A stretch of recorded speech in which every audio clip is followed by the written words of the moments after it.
Aujourd'hui, nous allons donc apprendre à modifier du contenu HTML en JavaScript en passant bien évidemment par le DOM. Donc nous avons vu dans le chapitre précédent qu'on pouvait accéder au contenu d'un élément HTML avec la propriété innerHTML. Donc rappelons-le, la propriété innerHTML appartient bien à l'objet élément et non pas à l'objet document. L'objet élément va bien évidemment hériter de toutes les méthodes et propriétés de son parent document et va également posséder des méthodes et des propriétés qui lui sont propres. Notez qu'on va toujours utiliser les propriétés et méthodes de l'objet document sur l'objet document lui-même, et ainsi on écrira par exemple document.getElementById pour accéder à un élément HTML dans une page web grâce à son ID. En revanche, on va appliquer les propriétés et méthodes de l'objet element sur des objets de type element, c'est-à-dire sur les éléments HTML sur lesquels on travaille en particulier. On n'écrira donc pas element.innerHTML, mais on appliquera innerHTML sur un élément en particulier, ou plus exactement sur l'objet représentant l'élément, donc objet auquel on accédera grâce aux méthodes de l'objet document une nouvelle fois. Alors cela est logique et intuitif lorsqu'on y pense, puisqu'on ne travaille jamais que sur un document à la fois, et il n'y a donc pas d'ambiguïté par rapport à l'objet document. En revanche, lorsqu'on utilise innerHTML par exemple, on cherche à accéder au texte contenu dans un élément en particulier, et il faut donc cibler cet élément avant. Donc on va déjà commencer par reprendre un premier exemple pratique pour illustrer ce qu'on vient de dire. Donc ici je récupère ma page de mon chapitre précédent, et on va tout simplement vouloir accéder tout d'abord à notre titre H1. Donc pour cela, on écrit bien évidemment comme d'habitude document.getElementById, et donc on veut accéder à l'élément qui possède l'ID gros titre comme ceci. Et donc on va stocker le résultat de cela dans une variable qu'on va appeler titre par exemple. Donc var titre égale document.getElementById gros titre. Et ensuite, donc, on va appliquer la propriété innerHTML sur le contenu de notre variable. Donc ici, on crée une nouvelle variable, donc par exemple texte titre égale donc titre.innerHTML comme ceci tout simplement. Alors ici, encore une fois, j'aurais pu appliquer directement ma propriété innerHTML sur l'information renvoyée par getElementById, c'est-à-dire que j'aurais pu tout simplement écrire innerHTML ici. Donc c'est strictement équivalent. Donc moi pour le moment je travaille comme cela. Et donc on peut prendre un deuxième exemple donc en appliquant directement cette fois-ci avec la propriété par exemple text content. Donc si on souhaite accéder au texte d'un élément en un coup sans utiliser donc de variables intermédiaires, on peut écrire comme ceci, donc var par exemple text para égale, donc cette fois-ci on va écrire document, on va utiliser query selector comme méthode. Donc pour cibler le premier paragraphe qui possède la classe para par exemple, et on veut accéder à son texte, donc on écrit également .text content comme ceci tout d'un coup. Et donc comme je vous l'ai dit, il est strictement équivalent d'utiliser une étape intermédiaire ici ou de tout faire d'un coup. Et on alerte afin de s'assurer qu'on a bien les résultats voulus. Donc titre de point plus le contenu de notre variable texte titre plus donc paragraphe 1, 2 points, plus le contenu de notre variable texte para, tout simplement, avec un A minuscule ici. On enregistre et on affiche immédiatement. Et donc vous voyez qu'on a bien récupéré ce qu'il y avait entre nos balises H1, donc en l'occurrence ici découverte du DOM HTML, et on a également récupéré le texte qui se trouve dans notre premier paragraphe, c'est-à-dire du texte et un lien. Donc tout fonctionne bien pour le moment. Alors maintenant, nous allons apprendre à modifier le contenu d'un élément HTML. Donc vous devez savoir que la propriété innerHTML va également nous servir à modifier le contenu d'un élément HTML. Et pour cela, donc, il suffit d'utiliser innerHTML sur un élément et de lui affecter une nouvelle valeur textuelle tout simplement. Donc on va prendre un exemple immédiatement. Donc ici par exemple, si je supprime tout ceci, donc je supprime cela également et je peux appliquer directement donc, la propriété innerHTML sur l'information envoyée par ma méthode getElementById et on peut affecter directement donc, une nouvelle valeur comme je vous l'ai dit. Par exemple, on peut écrire titre modifié comme ceci. Donc on enregistre. Alors évidemment ici, donc, cela va modifier le contenu de mon élément HTML, donc je n'ai rien à afficher en JavaScript, puisque le contenu HTML est modifié en lui-même. Et si on enregistre et qu'on affiche, vous allez voir que on a maintenant écrit titre modifié et non plus découverte du DOM HTML, car encore une fois, donc on a pu modifier en JavaScript le contenu d'un élément HTML. Donc ici, en l'occurrence, on accède à notre élément H1 grâce à la méthode getElementsById de l'objet document, puis on modifie donc son contenu en affectant une nouvelle valeur à son inner HTML, c'est-à-dire à son code HTML qui se trouve à l'intérieur des balises H1.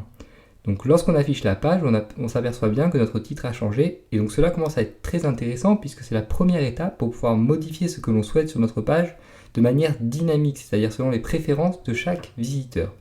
Alors notez que l'on peut également utiliser d'autres opérateurs d'affectation pour modifier le contenu d'un élément HTML, et par exemple, donc en utilisant l'opérateur plus égal, on va rajouter du contenu.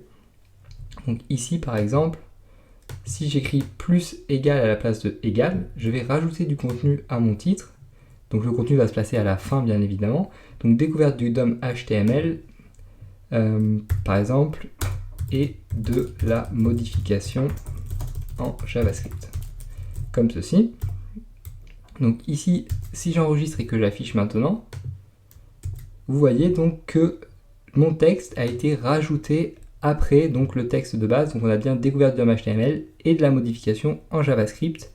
Et donc en utilisant les opérateurs de cette façon, vous pouvez ajouter du texte dans un élément HTML. Donc bien évidemment, vous pouvez également rajouter des balises avec inner HTML, puisque inner HTML, encore une fois, donc de base renvoie tout ce qui se trouve entre les balises ouvrantes et fermantes d'un élément et ne renvoie pas que le texte.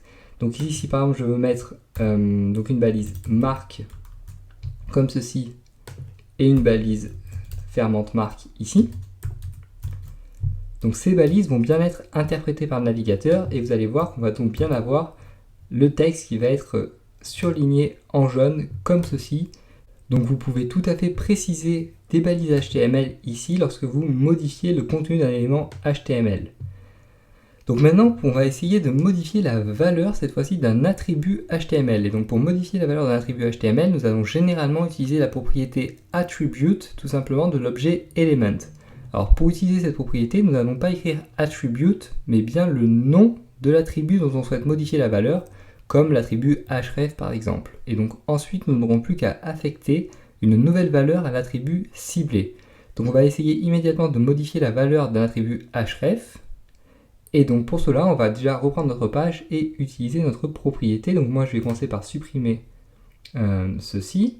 Donc ici, je vais plutôt utiliser la méthode querySelector une nouvelle fois, afin donc de cibler mon élément A, comme ceci. Et donc, on écrit .href, donc on précise l'attribut dont on souhaite modifier la valeur, égal, et donc si on souhaite modifier la valeur, par exemple, on met une nouvelle valeur, donc http://, on peut mettre par exemple wikipedia.org comme ceci.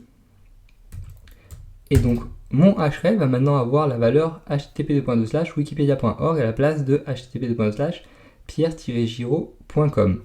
Donc, on peut immédiatement afficher et cliquer pour s'en rendre compte. Donc, vous voyez ici qu'on est bien renvoyé vers le site Wikipédia et non plus vers mon site, c'est-à-dire le site pierre-giraud.com. Alors attention néanmoins si vous souhaitez modifier la valeur d'un attribut classe, car ce mot est un mot réservé en JavaScript et on ne peut donc pas l'utiliser comme cela. Et donc à la place d'écrire class, il faudra donc utiliser la propriété className. Donc on va le faire immédiatement afin de vous donner un exemple pratique. Donc par exemple si je souhaite modifier la valeur de la classe de mon premier paragraphe ici, donc à la place de class, je vais devoir écrire cette fois-ci donc className, car encore une fois donc le mot class est un mot réservé en JavaScript, donc ici bien évidemment je précise .para plutôt que A, puisque l'on souhaite maintenant cibler notre premier paragraphe donc, qui possède la classe para justement. Et donc on change la valeur de cet attribut classe, et on peut par exemple mettre para1 comme ceci. On enregistre et on affiche immédiatement. Donc ici je vais devoir inspecter mon élément pour bien voir la différence. Donc dans mon body, vous voyez que notre premier paragraphe a maintenant bien la classe para1 et non plus la classe para simplement comme notre deuxième paragraphe. Donc cela fonctionne tout à fait bien. Donc retenez bien cela, car encore une fois, donc le mot classe est un mot réservé en JavaScript et vous ne pouvez donc pas l'utiliser comme ceci. Donc notez également que dans le cas d'attributs non standards, ce qui est très rare, donc nous utiliserons alors plutôt les méthodes getAttribute pour accéder à l'attribut et setAttribute pour modifier un attribut. Alors cependant, donc contentez-vous pour le moment de retenir la première méthode présentée et qui est très largement donc la plus utilisée et qui est très largement suffisante dans la majorité des cas. Et donc dernier point de ce chapitre, comment modifier maintenant le CSS d'un élément HTML. Donc pour ajouter ou modifier le style CSS d'un élément HTML, on va utiliser la propriété style, ou style en anglais, de l'objet element, suivi de la propriété CSS à ajouter ou à modifier tout simplement. Donc par exemple, pour changer la couleur ou la taille d'un texte, on va faire comme ceci. Donc ici je reprends mon éditeur de texte. Donc imaginons que je veux que mon titre s'affiche en orange et que je veuille également attribuer une taille de 40 pixels à mon titre. Donc pour cela, je vais tout d'abord devoir cibler évidemment mon élément H1. Donc pour cela, j'utilise getElement by ID, comme ceci. Donc l'élément qui possède l'ID gros titre une nouvelle fois. Et donc ensuite, j'utilise la propriété style comme ceci. Et après la propriété style, donc on doit préciser le nom de la propriété CSS que l'on souhaite modifier ou ajouter une nouvelle fois. Et donc ici, ça va être la propriété color, donc .style, .color, et on attribue une valeur donc à cette propriété. Donc ici, par exemple, je vais écrire une valeur orange comme ceci. Et on va faire pareil avec la propriété font size. Alors cependant, donc en CSS, les propriétés qui sont constituées de deux mots, donc par exemple font size c'est font-size, ne vont être écrites qu'en un mot en JavaScript avec donc une majuscule pour le deuxième mot. Donc ici, je vais tout simplement récupérer le même début. Et à la place de color, cette fois-ci, je vais écrire donc font size comme ceci, en un mot, égal. Donc on va mettre par exemple 40 pixels si on souhaite que notre titre ait une taille de 40 pixels. On enregistre et on affiche immédiatement. Et donc vous voyez que notre titre apparaît dorénavant en orange et avec une taille de 40 pixels. Donc une nouvelle fois, notez que lorsqu'on utilise cette propriété style, il faut supprimer le tiret des propriétés CSS qui en contiennent et mettre une majuscule au deuxième mot, donc comme on a fait avec font size, donc qui devient font size en un mot avec une majuscule au S, donc de size comme ceci.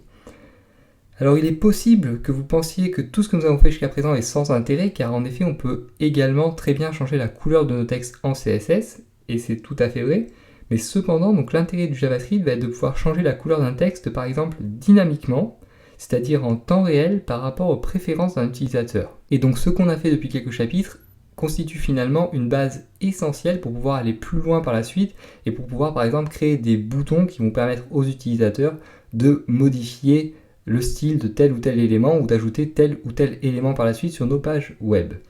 Donc voilà tout pour ce chapitre, et dans le prochain chapitre, nous verrons donc cette fois-ci comment ajouter et insérer des éléments HTML en JavaScript toujours.